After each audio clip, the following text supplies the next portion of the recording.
Good morning, everyone. Thank you so much for being with us here today for our Energy Summit. It's a thrill to be here with you all. And I want to send a special thank you to our partner, Constellation, for making today's program possible. We're going to be really focused in this conversation on nuclear energy. And to help us unpack what's ahead for America's nuclear energy future, I'm joined by David Brown, Senior Vice President of Federal Government Affairs and Public Policy at Constellation. David, thank you so much for being here. Great. Thank you, Heidi. David brings deep expertise at the intersection of energy innovation and federal policy, and Constellation operates the nation's largest nuclear fleet. So we're very glad to have you here today to lend us your expertise. So David, I want to start with a bit of a two-part question. One, our audience is certainly very familiar with Constellation, but help set the scene a little bit more for your work in the nuclear space. And then I want to pivot into and really get down to some of the fundamentals. We've talked about this in the lead up, but why do you see nuclear as so much more reliable than other sources of energy like renewables or fossil fuels? Sure, thanks. So as you said, we're the largest owner and operator of commercial nuclear plants in the U.S. We've got 21 units in 4 states and another part ownership in 4 other units. So that gives us about 10% of the nation's carbon-free electrons, which is really fantastic. And they are reliable. Nuclear, just the numbers alone speak for themselves. The nation's 94 nuclear plants operate about 93% of the time, rain or shine, and that makes them more reliable than anything else that's out there on the grid. And when you talk to Americans, they want energy that is reliable, affordable, and clean, and nuclear kind of is in a position to provide that whole package. So we've talked about nuclear energy being very much a bipartisan issue at this point. A recent Gallup poll found that a majority of Americans now favor the use of nuclear energy. We know that that hasn't always been the case. So from your mind, David, what's changed, and what about the country's current energy portfolio is making nuclear more appealing to a wider constituency? Yeah, so I think 2 things there. I think obviously the safety record of the industry in the U.S. has been phenomenal. Historically, we are always held hostage to the worst performer in the industry, but that's been a great experience for the industry. We hold each other accountable, and it's reflected in the reliability of the plants, the safety of the plants. Very few folks realize that working in a nuclear plant is 3 times safer than working in a bookstore. It's an odd OSHA statistic, but it's out there. And so, the other thing that I think that has helped our public standing is just people are more aware of what we bring to the table. So we operate all the time. We're affordable. We're America's cleanest resource in terms of providing clean megawatts. Nuclear provides about 19% of the generation mix, but it's about 45% of the carbon-free mix. So I think all that is combining to really lift public approval. I'd also say the most heartening part of that is that the closer you get to a nuclear plant, the higher the approval ratings. People who live around the plants are comfortable, see the benefits, are the most supportive.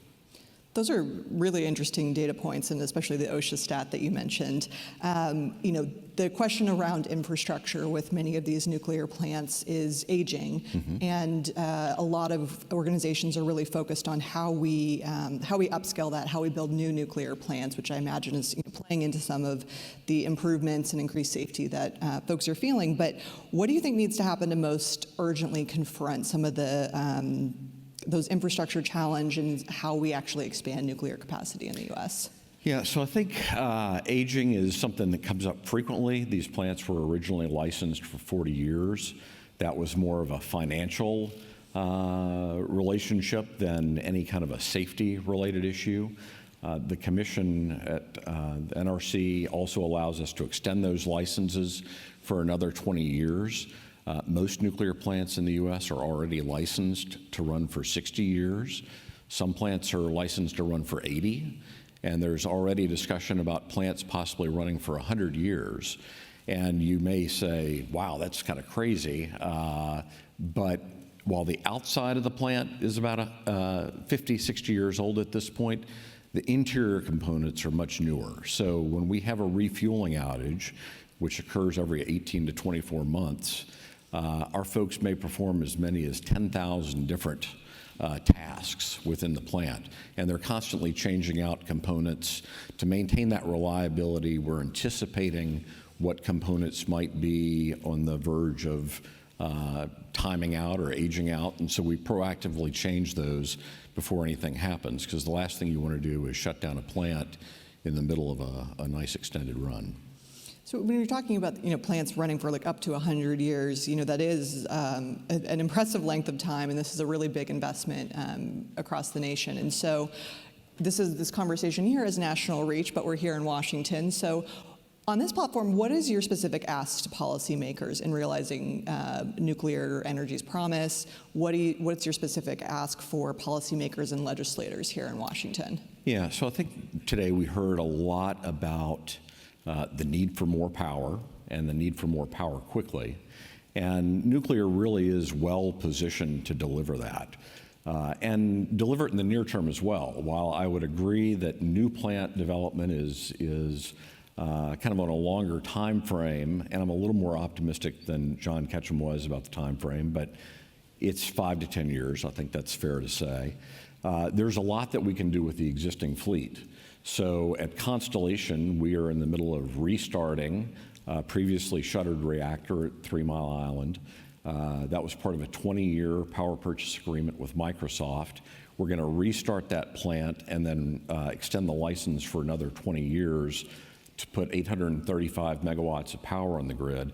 We think we can do that in 2028, possibly 2027. The other thing that we can do is kind of squeeze more out of our existing plants through what they call power uprates. Hundreds of these have been done at our existing fleet, but we've got the ability to do even more. And those are very quick relative to new build, 3, 4, 5 years. And the Electric Power Research Institute has estimated that we can probably add 5,000 to 8,000 new megawatts of nuclear just by changing out turbines and other components in the existing fleet to get more out of those plants. Third thing we're doing is the license extension to lock those plants in for another 20 years, and then we get to the new build. So as we were saying, earlier, there is bipartisan support for this, but I want to end here on, again, a bit of a two-part question. One, what do you see as being really at stake here if policymakers don't come together to support the future of nuclear power? And what else is making you optimistic about the future to feel like that collaboration is going to continue and that there's real momentum here? Yeah, I think the consequences aren't something that we have to speculate about. We know what they will be. This conversation would have been much different 4 years ago.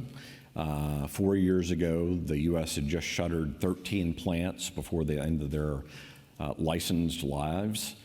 We were seeing tremendous job loss, and about half of the fleet was really at risk of shutting before the end of their licenses. If you look at what happened in Germany when they shut down their plants, we talked about affordable, reliable, clean. Their power prices went up, their reliability suffered, and their emissions went up. So they've lost much of their industrial base due to high power prices because they tried to do this without nuclear. I think the lessons are clear for the U.S., and I think it's a lesson that policymakers aren't anxious to repeat. I think in terms of optimism, it is that bipartisan support, and we see it across the board. We saw it in the Biden administration with the IRA incentives. We see it in the Trump administration with these executive orders that came out a couple of weeks ago. The president's talked about quadrupling nuclear capacity in the U.S. It's a big challenge, but one that we can meet. And so we're ready to hit on all cylinders and go get it.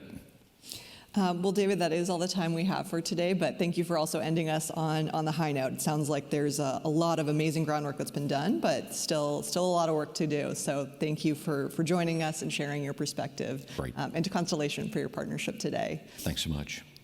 Thank you all so much for coming, and we're going to go on to the break.